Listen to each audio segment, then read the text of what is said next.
right, what is going on? Welcome to Facebook Live. We've already started talking to, yes, the big baller shot caller. You better follow her. Baller shot caller, and then also we have to pay homage.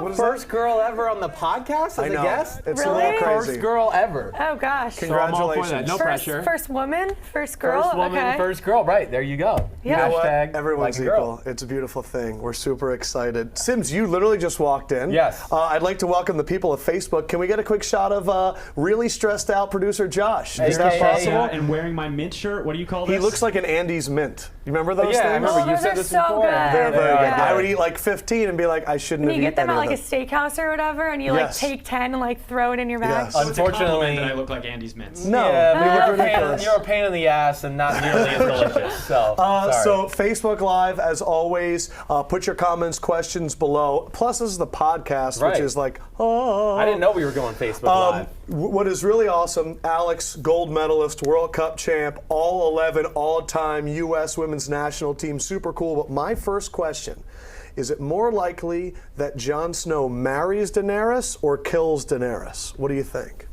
Marries. Marries Daenerys. Really? Which is kind of weird because they could be like half They could be half related. sibling. Yeah, like. But that's okay But that's with like Game of Thrones. how it works in there. So weird. It's Yeah. crazy. So I it's wonder how it'll Really work deep out. in Game of Thrones. So you're What do really you into- think? What do you think?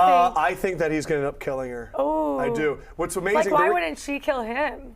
She does have dragons, but Jon Snow doesn't die ever. Oh, but the show here's of the reason rape this is and fun. pillaging So- strikes again. Sims does not like Game of Thrones. He hates Game And of Thrones. you've tried it out like a full season. No, I have not. Okay, I don't see, even that's hate the it. only people that I don't hate it. His dad I don't hate it. is on Game of Thrones. 1-1, the Giant, was named after his dad, Phil Sims, because George R.R. Martin was a huge Giants fan, and 1-1 was his dad's number. His dad is 1-1, and he doesnn't watch Game of 1-1 as Thrones. an 11. Did he die though? That is Yeah, he just- just died. Because I heard you guys say that last week. Like, He oh, died. sorry about that. And he doesn't watch. I don't get No, it. that's not right. Well, like I said, this started back when we did not even do video. The first few times I ever turned on Game of Thrones was a rape scene or they were killing and pillaging people. That's all there was. It was like, geez. And Here is there in the something wrong foreground, with the that, conversation. like, In the in background, TV? there's somebody getting raped. I mean, that's Game of Thrones for you, Yeah, but okay. well, a certain part like Dothraki. Yeah, exactly. Only like Dothraki, but you have no idea what we're talking about right No, now. I so don't. it's No, but the fine. fact that you're casually dropping Dothraki, I Yeah. appreciate that very much. How do you feel right now? How do I feel right Yeah. now? How do you Well, her feel? Cavs won the title. She's getting ready for the Olympics. Yes, that's where Yeah. I was going. I didn't know about the Cavs thing. I Oh, didn't yeah, realize I that. did some Twitter searching. I found out more about Alex Morgan. What? That I'm a LeBron fan? Yes. Me too. He's the I'm biggest head of LeBron the fan ever. bandwagon. I mean, I was torn though because like Steph Curry, like I went to college at Cal, so Yeah. like I was so torn, but I had to go with LeBron, and No, they right. pulled through. I feel like a lot of athletes really appreciate LeBron because with athletes, you're always dealing with pressure or perspective or people's paradigm that you should be doing something. And then so when LeBron goes in there and puts all of that on his back, I think every athlete's like, man, what Yes. he went through is incredible. It is incredible. You have to respect it. What you're going to go through is going to be amazing, going to the Olympics. Yeah. I'm curious, you guys, when you guys won the World Cup, I mean, that's all anyone talked about. It was incredible. So many guys on the basketball team, wherever they go, they're stars. Michael Phelps is like the biggest one ever. I'm curious, when all of USA travels together, who's the one person or team or athlete that you look at each other and go, wow, that's that person? Do you think it's you guys? Who do you think? Who's the biggest one? I don't know. When we were in London last Olympics, I feel like I went to the men's basketball semifinal and the final and Sure. watched them win gold, and I feel like that was like the cool. Like I really wanted to go see them win Sure, gold. So right. like for me, it was men's basketball. Like I met Pau Gasol, and I was a big Lakers fan growing up. So I That's was so like, cool. oh, this is awesome, you know. So yeah, I guess the basketball team And they was. stick out. I mean, they're so freaking tall. those Like guys. literally, You're I was like- hugging his butt. I was like, "This Yeah. is kind of awkward, but I'm hear you. doing it." It's shocking. People don't realize how tall NBA players are until you get around it. Even the guys that come in the Yeah, office because are they're just all like, so tall, like Right. on the court, that you're like, "Oh, Steph I'm the Curry's short like one a at midget," 6'5". and you're like, right, "Yeah." right. And Steph Curry's like as tall as you He's are. as tall as me, exactly Which right. you're like, he's so short, and then you realize, wow. This actually leads into like a Sims and Lefkoe podcast topic that we always do all the time, is like the size and makeup and build of athletes. When you really see them, it's like incredible. Like I went and just was on the road with Devontae Freeman, running back with the Falcons, and he's like 5'9", but his neck is like the size of my torso. And I go, you're physically built different. And I was curious, I think you're gonna like this question. When you see the athletes from other countries, do you see like a similar build or like a different build from each country and kind of go, wow, like it's interesting how human beings are put together. Which one impresses you? You know, what group of teams? I do like that question. I was going to ask that. Thanks I mean, obviously the Russian athletes, because it's not natural how they're. They're obviously cheating. You're right.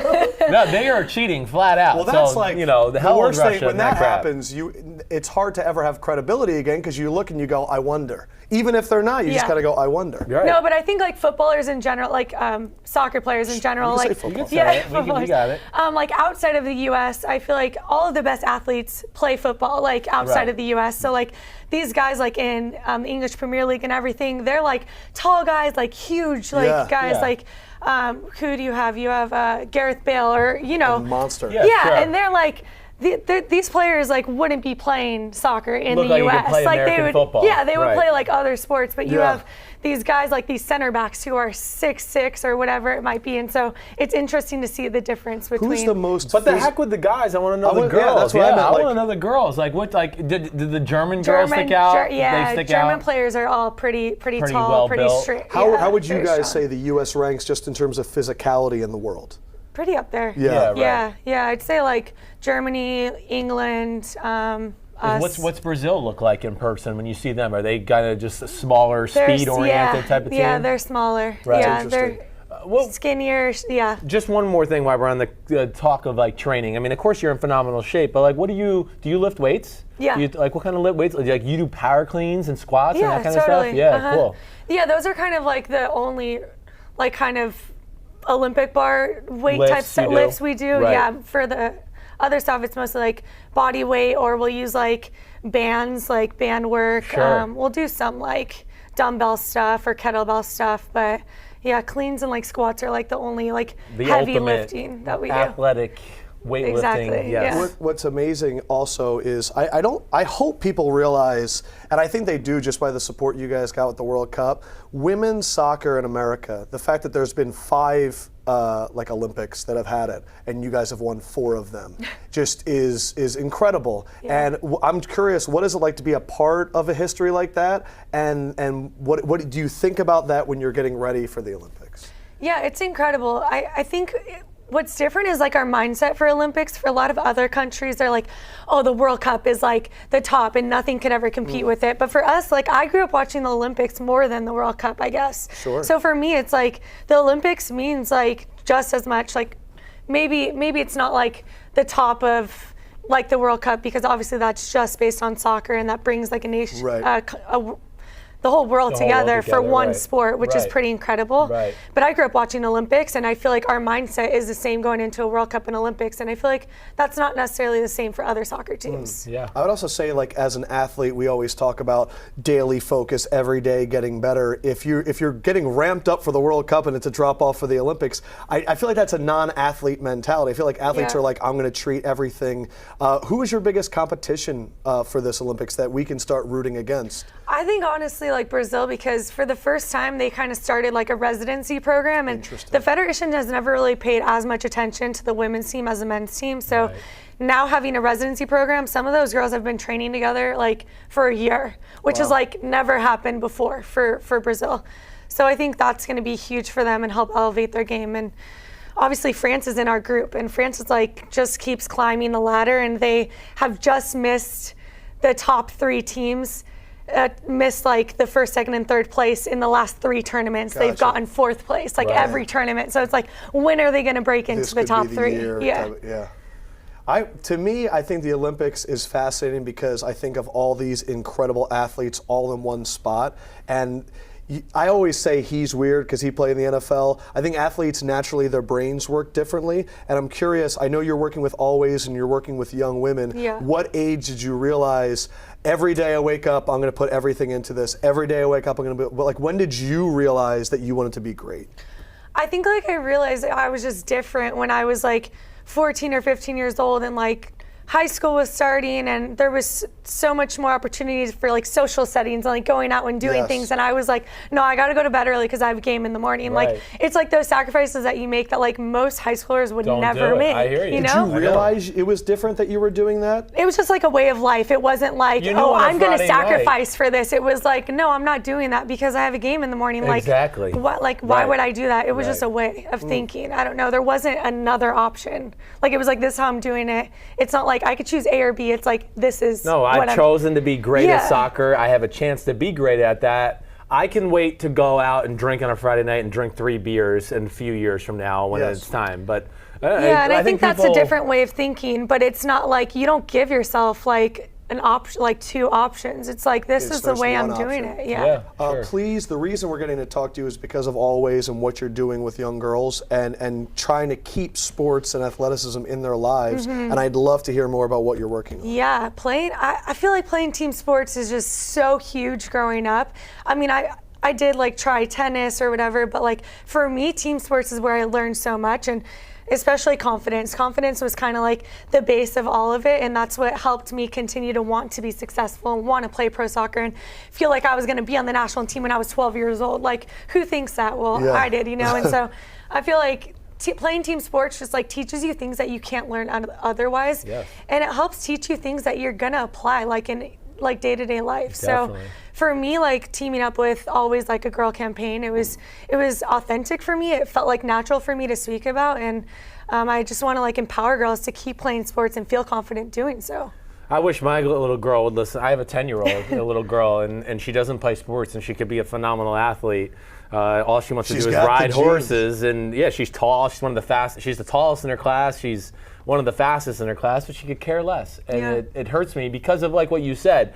People, I think, lose sight of that, all the great life lessons team sports teach you, right? Discipline, how to be humble, how to work with other people from different environments. I mean, There's a restaurant next to my apartment, Yeah. and there's two bartenders, and I've talked to them, and they play basketball. Right. And we were talking about how when you play sports with someone, your opinion of them completely changes because Definitely. you see their real personality when you're out there. Are you reliable? Are you egotistical? Do you shoot every shot? Do you pass a lot? I think there's not really time to think, so like instinct comes out, and it's it really shows. What was this? I just want to Ask go your into question. I have a really serious question. Yeah. Okay. after Cool. This This is super serious. Well, what was your feeling? You know, with the whole, the men's soccer team being paid more money than, of course, the women. Whether I think it was the World Cup when it came to that, right? Am I wrong there? Yeah. But I mean, that would piss me. It actually pisses me off now. I mean, let alone then. But how does that make you feel as a woman who's, of course, establishing her career in sports? I think it's tough to swallow, and I think that's why we like put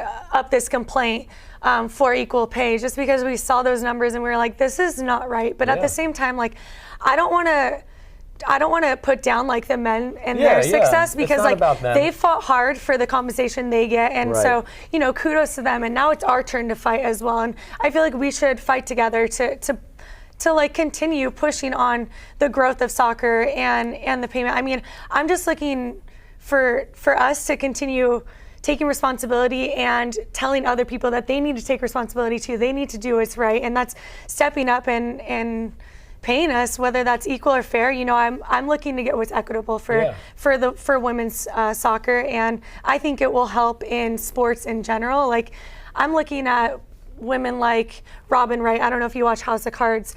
Oh my gosh. Sean Penn's old wife, you mean though? No, well, Robin Wright was in Forrest Gump. She was Jenna. Sean Penn's old wife. I guess so, but then she's also Claire Underwood in House of Cards. Love House of Cards. But she's, This is awesome. She's someone who like spoke up and was like, I could have taken less, but I said, no, I'm going to walk away if you don't pay me what I feel like is deserving. Yeah. And so they did. They coughed it up, and she was like, let's be real, now Claire I know Underwood was just as important as Frank Underwood last season. Oh, if not more. Totally agree. Yeah, totally.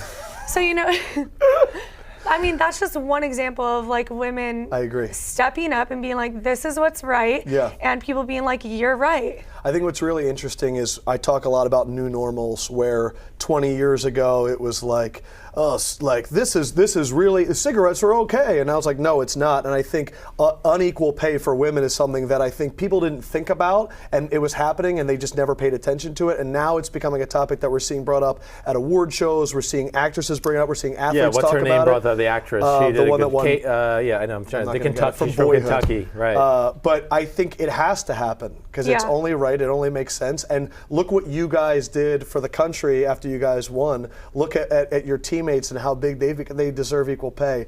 One more time, the Always campaign. Please let people know what they can do, how they can be a part of it, and once again, kind of tell everyone. Yeah, you guys can be a part of it by doing #LikeAGirl and kind of pledging how you can help boost confidence of girls and keep girls playing sports. Keeping confidence, building confidence. Yeah. Awesome.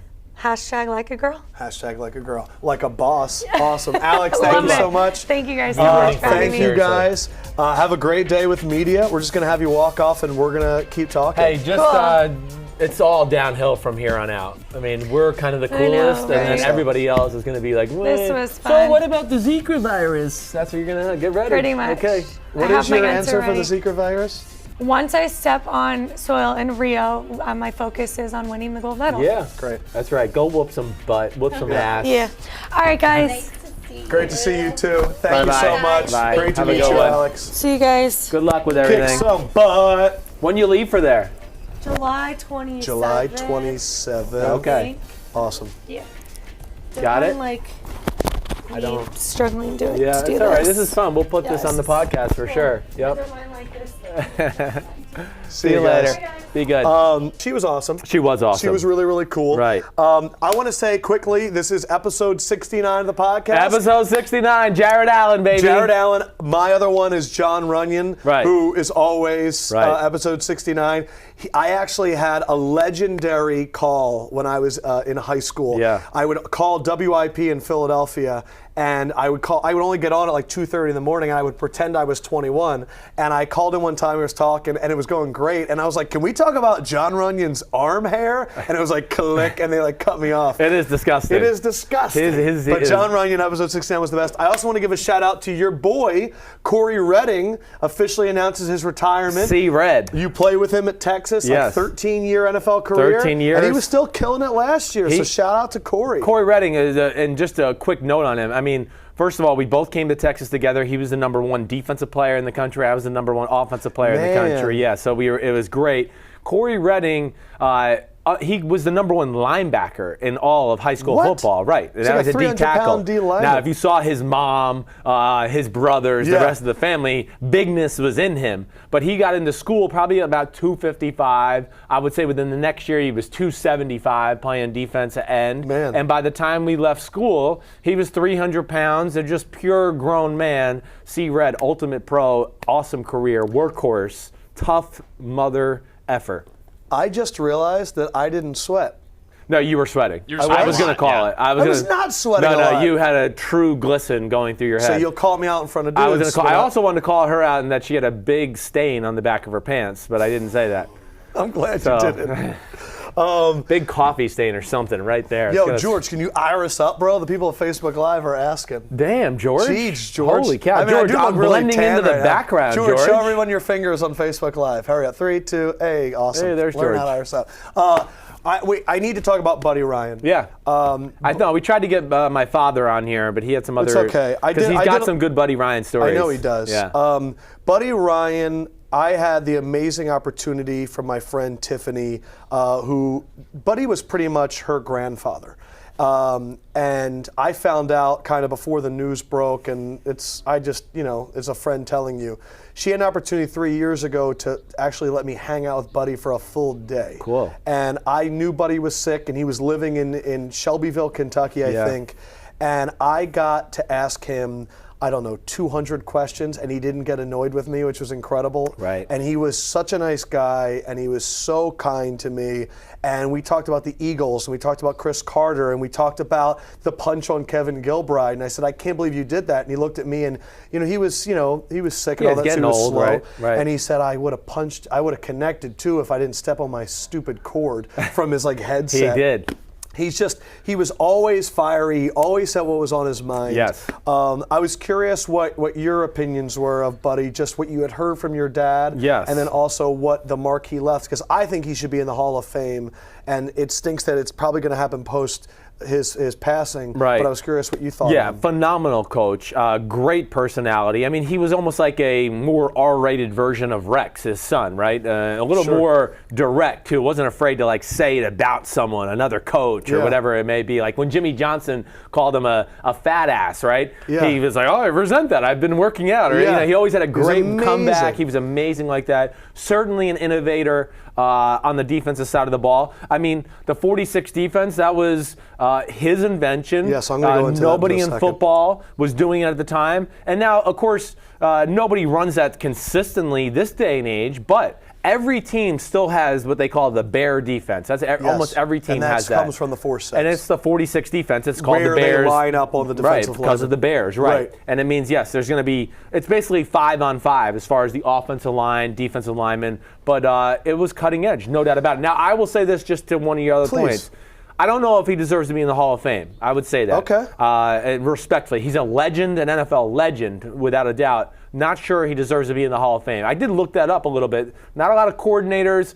Hall of Fame has been strictly pretty much for great head coaches. Something like that. Well, here's the reason why I want to give some background, more background of who Buddy was, and also why I do think he should be in the Hall of Fame. Cool. And a lot of the information I'm getting from a guy that we're going to have on the podcast soon. It's Rich Cohen's book. It's called Monsters, the 1985 Chicago Bears and the Wild Heart of Football. It's an amazing book that goes beyond the 85 team, explains like how football even started with George Halas and all that, which is crazy when you think it's like steel mill games, like these random teams and like just Jim calling Ford. them up and like, hey, get some guys, I'm going to come start up a here. franchise for $10,000 and now it's worth like billions upon billions of dollars. But in it explains that, I mean, Buddy went and joined the National Guard, and then they were like, hey, National Guard, we're getting into the Korean War. And he's like, what?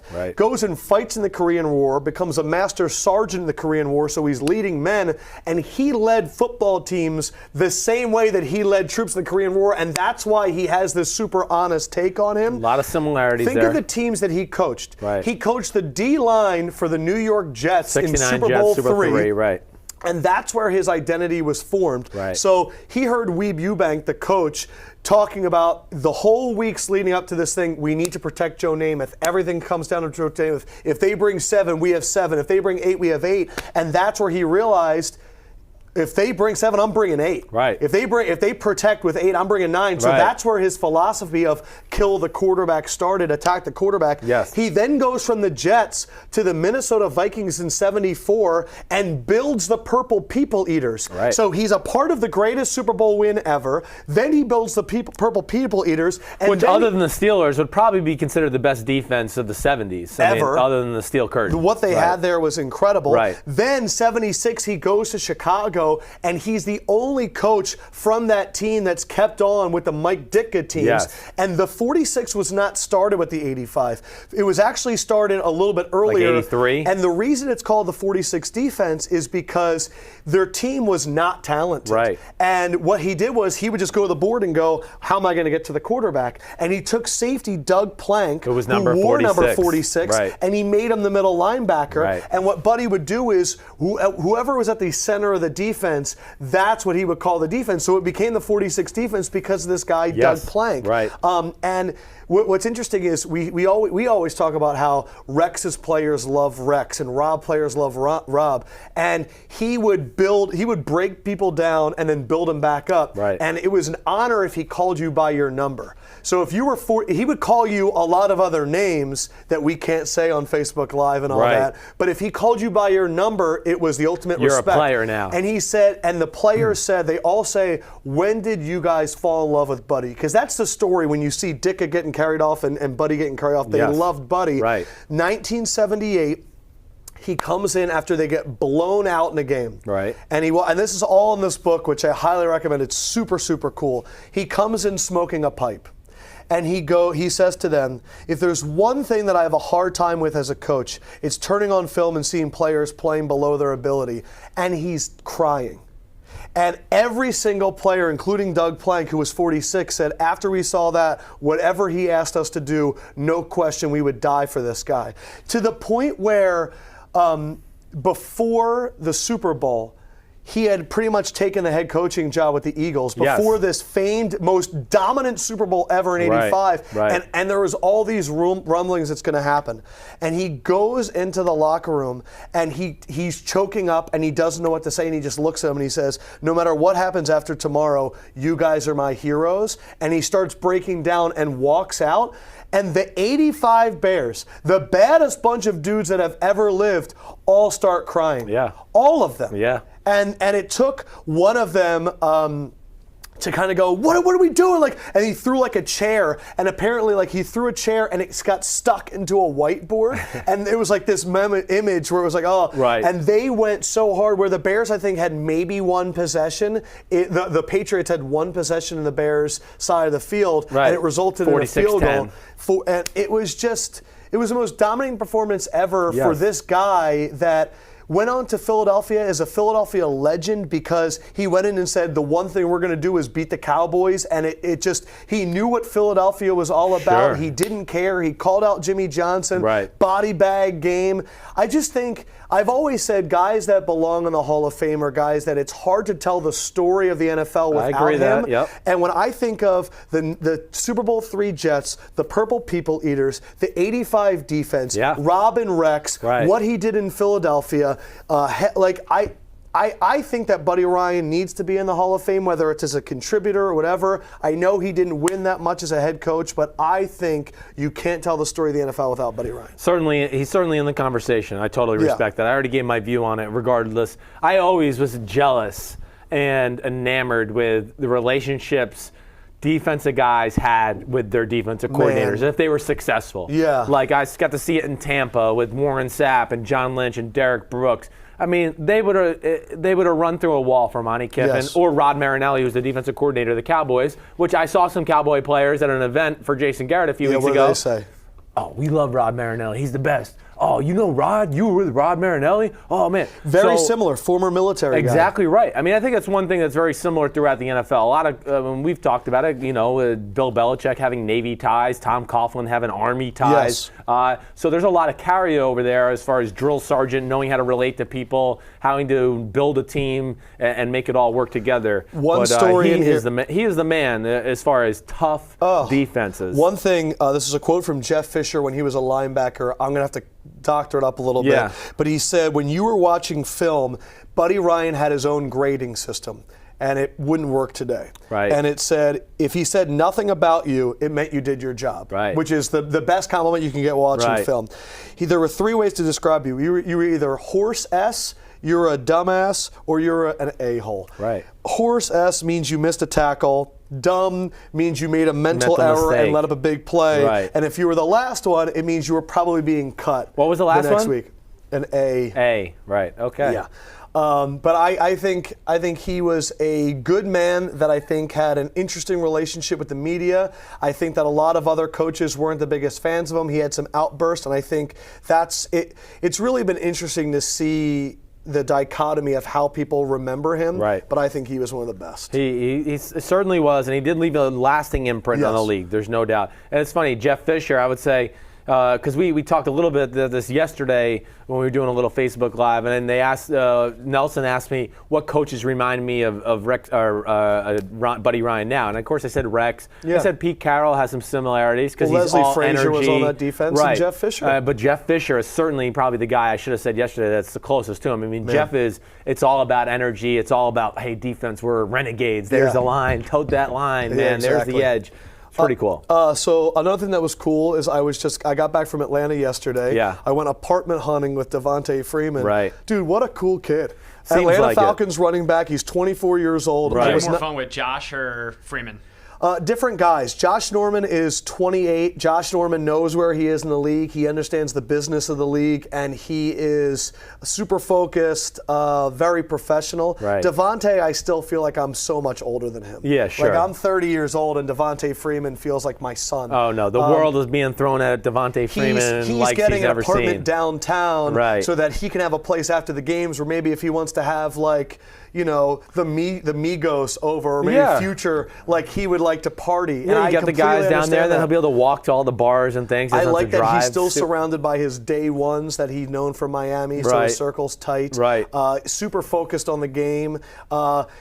He says he'll go bowling with Julio and Matt Ryan, and Right. he's like, they're the most competitive people like ever. Right. Loves Kyle Shanahan, and before I could even say anything, he goes, we're about to do some serious stuff this year. Yeah. I said, really? He goes, dude, everything right now is just clicking. Right. Like everyone knows the offense really well. He's like, we got some offensive linemen that are in. We got weapons. Like Julio's feeling good. Like Tevin knows what's going on. Tevin Coleman. They for got a running lot backs. of things to be excited about. Lot The of defense is weapons. going in And the right defense, direction. Right. Yes. One thing I'll say, just to that point, Bud, it's funny you brought this up. If I've had one conversation or conversations that stood out from some of the friends I've talked to from all different types of teams. Yeah. Now, this is the time of year you always feel this way, but I think it's more than ever. I mean, I'm not saying I've talked to all 32 teams, but I've talked to anywhere from 10 Yes. to 18 of them. Everybody's team looks amazing right now. Okay. And a little bit is because there was some teams that did drastic things in free agency, but the draft was so deep this year. So that Everybody's 2 or going, 3 man, guys. we filled our holes. We look good. We look good. Everybody I talked to was like, we look was pretty a good. good We draft. looked pretty good in the mini How many camp. teams would you say are just like, not going to be our year, but we'll get them next year? I'm sure there's a few teams as a whole like that can realistically go, man, are we a true legitimate Super Bowl Could contender? you say that the teams right now that can be honest? 5, 6? Yeah. But Do go you, ahead. do you sorry. think that teams right now that can truly look at their teams and be accountable and honest and go, I don't know, that those are the ones that will be the most successful, and that the other ones kind of feed into the hype the most? It's in their mind, but NFL players, coaches always go, there's a hope. Hey, if we continue to work hard, build each day upon each other, maybe we can reach something that we want that we can't really envision right now, Yes. right? So even the teams like, listen, let's who's a team we could throw out there in that conversation? The Eagles are not winning the Super Bowl. I'll take my No, team. I wasn't even saying I was about to go even like the Browns? San Diego Chargers, the Cleveland Browns even. Yes, Yeah. exactly right. Like no, They're trying to grow. They're trying to grow. They're going to try to be better each week and keep fighting. That's Yes. what Hugh Jackson will say to them throughout the Of year. your 18 teams that you said you talked to, how many do you think they're Super Bowl contenders? Oh. Because I remember last season, how many videos did we do where it was the 8 teams that have a chance to win the Yeah. Super Bowl? And that was when the season started. We thought there I were feel 8. really confident that usually after week 6, we could figure out who's the most realistic chance. Yes, I think there's a lot, like the NFC East, for instance, right off the bat there. I haven't talked to anybody from the Eagles, so I wouldn't know how they feel about their team. But the other 3 teams I have talked to, they all think they're Super Bowl contenders. The Cowboys, the Giants, the Redskins, they think they look pretty good, right? So I know it's pretty crazy to say this, but I don't know about your team. AFC East, I mean, Dude, Washington is not you can winning. just go through the league real quick, right? But yet they won the NFC I East know. last year. What and does that won matter? I understand. It's like you getting go a book through club it. award. AFC East. Tony is it- Romo wasn't playing, and the Giants stunk, and the Eagles stunk. I know, but you know what? They don't care. They beat the teams that were in front of them. Yeah. All One day through, at a of time, course, bro. New England does. I think the AFC East is in that weird mode. The of Steelers definitely think they can. Definitely. The Broncos definitely think they the can. 'cause they Bengals just think won they it. can as Yes. well, even though they can't win a The freaking Seahawks playoff game. definitely think they can. Yes. The Packers. I bet you the Arizona. Vikings do. Yeah. Yes, the Vikings think this is their year as well, right? Yeah. They would be one of those teams. Oh, we look pretty good, right? I bet exactly you, right. Well, the Jets don't know who their quarterback is. No. We're going to get to Andrew Luck because I know that you did a video on it, but I want to talk about that too. Quickly, 2 more things about Devontae Freeman. Yeah. His 2 nicknames. Right.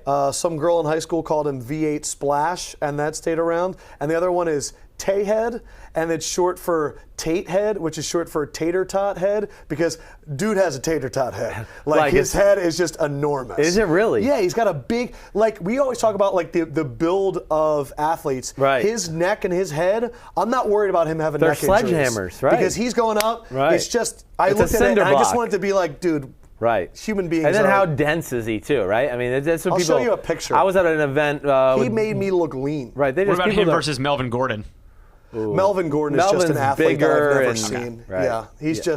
he's a monster. Melvin's a pretty special looking specimen. He really is. All right, hold on. I want to talk about Andrew Luck. Yeah, okay. I wasn't shocked by the numbers. No, me neither. I was not. I honestly thought there was one time where we had a conversation where is Andrew Luck going to be a $200 million man? Right. 140 million, 87 million guaranteed. Yeah, for it's anyone. amazing. It's an amazing number. It's awesome to see us breaking down these barriers in football. And it's awesome that, I think we're starting to see this a little more in football. We're paying players for what they're going to do instead of what they've done 5 years ago. The thing about the Andrew Luck contract, it makes it very interesting for a guy like Cam Newton, who, when you look at Andrew Luck and what he's accomplished compared to what Cam's accomplished in the similar age, Andrew Luck has not done anything compared to Cam Newton. He's had a lot of success. Yeah. He's gone to the playoffs, but what Cam did with an MVP and taking to the Super Bowl, and it's also I look at the one contract that I think is the biggest question mark now is Russell Wilson,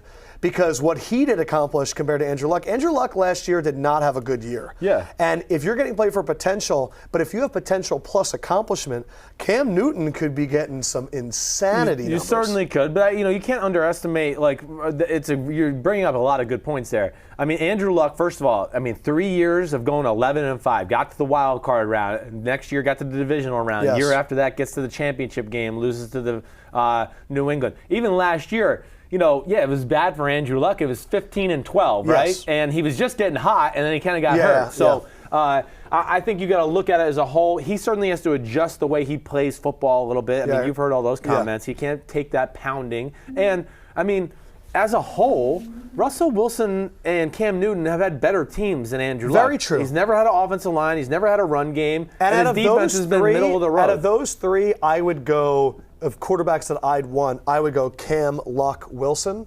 I would probably go Cam, Wilson, Luck right now. I think if you gave me my top 5 quarterbacks right now, I would go Rodgers, Cam Newton, Russell Wilson, Ben Roethlisberger, and I'd probably go Andrew Luck number 5. For guys that you'd want for your team. Right now, right. And then I think they're the 5 best quarterbacks in football. I know Tom Brady's awesome and he's the greatest of all time, but Tom Brady's 39 years old. He's not what he was 10 years ago. Yes. Let's give up these pipe dreams. It drives me crazy. I just had this conversation with Boomer on Boomer and Carton. He thinks Tom Brady's the best quarterback in football, and I'm like, Boomer, you're crazy. Then Kobe Bryant's the best player in basketball. That's just stupid. Is that actually a fair comparison to make though, Brady to Kobe? Because Kobe is. I understand, but we're taking we're encompassing the team. I would say of the Brady player. and Dwayne Wade is a like better if you comparison. asked Tom Brady to go do and be a part of the Seattle offense, which is what Russell Wilson, drop back and just create stuff for us and run around and throw rifles around the field. Tom Brady would be like, I'm not capable of doing that, so we better find some new offensive plays to take advantage of what I can do. Yes. People forget that. Maybe it's not as great as a comparison, I understand, but the Tom Brady Joe Montana comparison is the perfect comparison, and it's going to be his issue for his post career when it comes to this. Who's the best quarterback of all time? The system and the situation and the coaching staff has to be factored into his greatness. And there's no he is arguing. Undoubtedly a top 5 guy, and none of this is insults. It doesn't mean he's top 5 at 38 years old, though. That's what I don't understand. That's where it drives me crazy. I would say this: he's the best person to run that offense. Exactly. And I would say that he's 10 times better than if Russell Wilson can't do Tom Brady's offense better than him, and Tom Brady sure as heck can't do Russell Wilson's offense. But also Tom Brady got taught to be able to run that offense, right? Early in his career, he was being asked to be more of the Russell Wilson, Cam Newton. Hey, we're going to run the ball. Yeah. And, hey, I need you to throw a 40-yard laser and do those type of things. And then he was afforded the great coaching, and of course he's a good worker and learns from there. But that drives me crazy. Cam just had it from the control room that Cam signed his extension last offseason, so he's not getting a deal anytime soon. Cam got 67 or somewhere in there, stupid. But either way. But then I also think about, does quarterback contracts impact a Von Miller deal at all, or no? Quarterback contracts, of course, I think all of them get a little overpaid. Like we've had this talk. To say Andrew Luck's worth like 5 Cam Chancellors, but also the good thing about these big quarterback contracts, Andrew Luck's worth like 25 Cam Chancellors. It does raise the level of expected money out of star players and the amount of money that's put into the NFLPA pool of cash, right? I saw a tweet that was like, I think it was from Rand Getlin. He was like retweeting someone else that said Jason Worth is getting 126 million guaranteed and Andrew Luck is getting 87 million guaranteed. And I go, one, the Major League Baseball has been around for, 100 years more than the NFL. Right. And they play like 145 more games in the NFL. Yes. And I think, it's just natural law of progression. As more contracts get signed, as more players get picked up, as the league exists longer, it will eventually get there. And there's 53 players on an NFL roster, and there's 25 on a Major League Baseball. So the numbers are always going to be a little less, and of course the guaranteed again, like we said, I know this is a what's his total number? $140 million? Correct. It's a 3-year, $87 million contract. That's what everybody's got to start learning to talk. We got to start doing this, stopping this NFL propaganda. Interesting is where he's at in the prime of his career, he is a guy that might see every penny.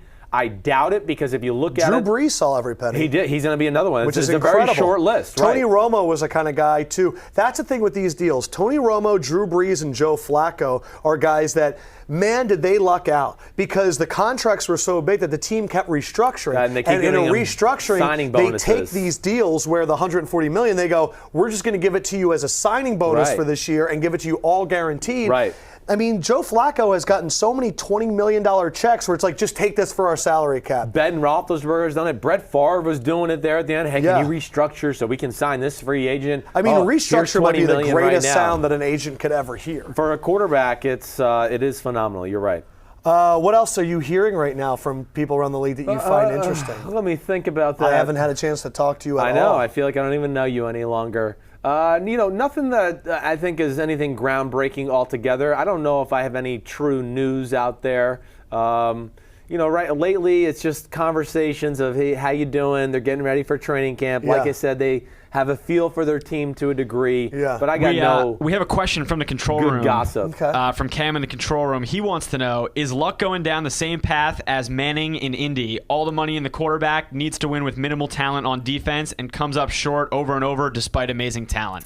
Yeah, I don't think so. I also don't look at it as like they only invested money into Peyton Manning either, just to argue that point. I mean, Dwight Freeney was making a whole lot of money, and so was Bob Sanders and those guys. Quarterback's always going to get the most money. But, again, the quarterbacks are what's selling tickets in football right now. That's just the way it is, unfortunate. And it's also what's selling on TV as well. So they're going to see the bulk of it. But, no, you can still organize a team and pay your quarterback a lot of money, whether it's New England. I mean, we've seen the Giants and Ben Roethlisberger. They've all done it. I would say But this. I do think, we've had the John Elway conversation. I wonder if that's going to change.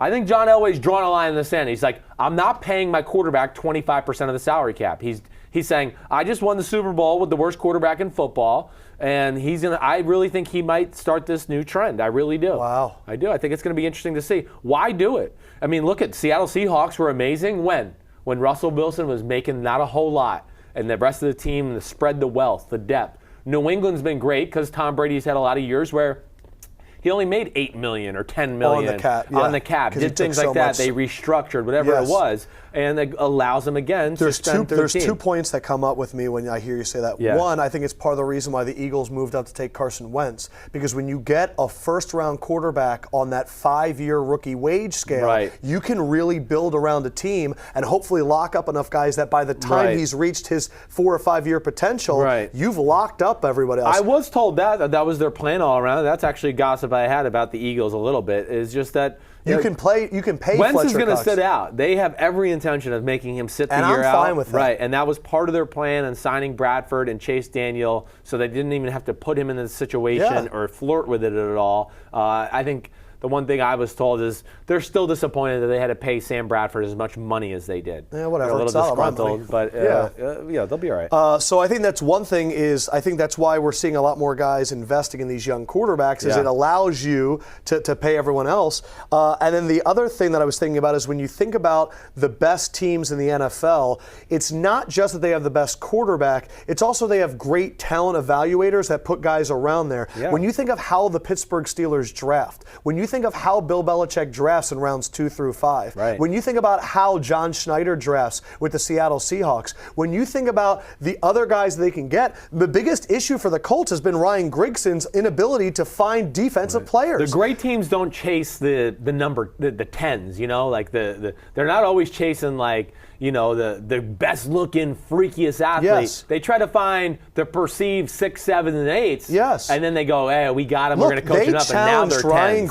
Grigson to work with Pagano, and they say, Grigson, you need to have a great offseason. And I would argue that no one's had a better offseason than Ryan Grigson. It's been pretty good. You lock up Andrew Luck long term. You get your center of the future that's going to work with your quarterback out of Alabama. Right. And if you remember their other draft picks, we gave them a winner. We thought they nailed the Hassan draft. Ridgeway in the 4th round, the safety from Clemson. They had TJ another Green. defensive lineman. I know, we're missing somebody. I know those are 3 out of their first 4 picks. Yeah, but they were unbelievable They with were. those picks. They've done a great job. Colts are one of those teams. I think we were going to talk about huge, like watch bounce out for the back Colts teams this year. Yeah, I would expect them to be not a Super Bowl contender quite yet, but Chuck Pagano getting more involved in the defense, them getting a better offensive line. T.Y. Hilton getting his footing. Right, they've been raving and about also Philip Dorsett. Right, so I think all those things together, it looks like they can be one of those teams where Andrew Luck throws for 4,900 yards and 40 touchdowns and 14 interceptions. Okay, so you said this. Would you rather have a John Elway team where your defense is amazing and you have a question at quarterback, also the New York Jets situation, or would you rather have a team where you have the quarterback but you don't have a lot of pieces around it I know. on defense? It's a very if you were a GM, what would you rather have philosophy-wise? Yeah,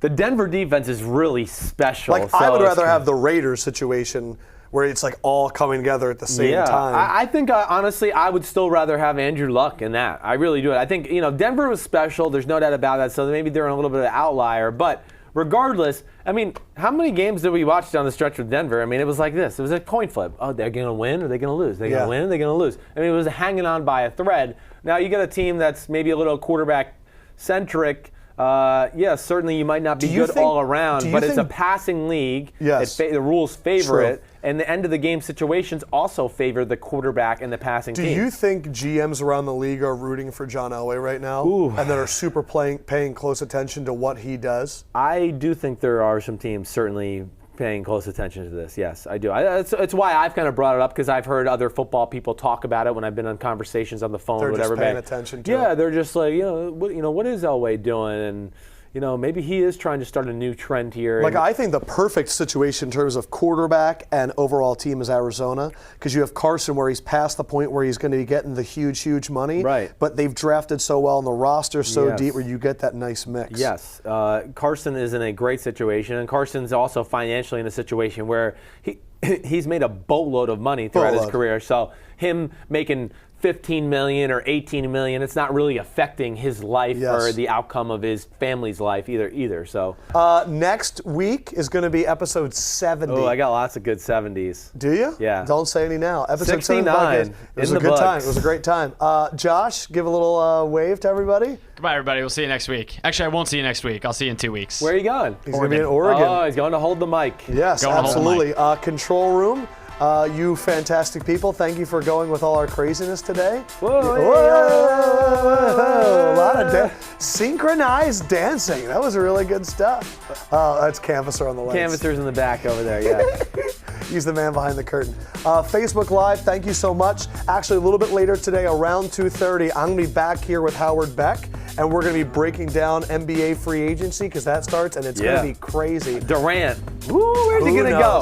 Sims and Lefkoe loyalists, we love you so much. As always, subscribe on iTunes. Hit us up on Audio Boom. Shout out to Audio Boom. You guys are the best. And we'll be back. We should have talked about that, too. Durant, don't sleep on the Spurs. I think it might be the Spurs. Let's wait and see what happens. We'll talk about it next week if it does happen. All right. Peace out, homies. Peace out, guys. See you later.